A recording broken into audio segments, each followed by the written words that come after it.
মাইক্রোসফটের একটা জরিপ শোনাই আপনাদেরকে। তারা সারা পৃথিবীতে গুজব, ভুয়া আর মিথ্যা নিউজ ছড়ানোতে কোন দেশ সেরা একটা রিপোর্ট করেছে। এর মধ্যে 1 নম্বরে এসেছে ভারতের নাম। মাইক্রোসফট তো মুসলমানরা চালায় না, কথা বোঝে নাই বোধহয়।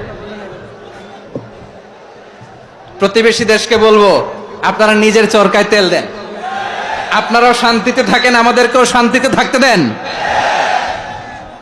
সব চেঞ্জ করা যায়, প্রতিবেশী চেঞ্জ করা যায় না। আমাদের ল্যান্ড তাদের ল্যান্ড, পাশাপাশি। আমরা চাই তারাও সুখে থাক, আমরাও সুখে থাকি, ঠিক কিনা? কিন্তু প্রতিবেশী হলে বন্ধুত্বপূর্ণ আচরণ করতে হয়। প্রতিবেশী যদি বন্ধু না হয়ে প্রভু হতে চায়, এরকম দানব প্রতিবেশী কেউ চায় না। ভারত যদি বন্ধুত্ব উপহার দেয়, আমরাও বন্ধুত্ব দিব, কি বলেন? তারা যদি বন্ধুসুলভ আচরণ করে, আমরাও বন্ধুত্ব উপহার দেব।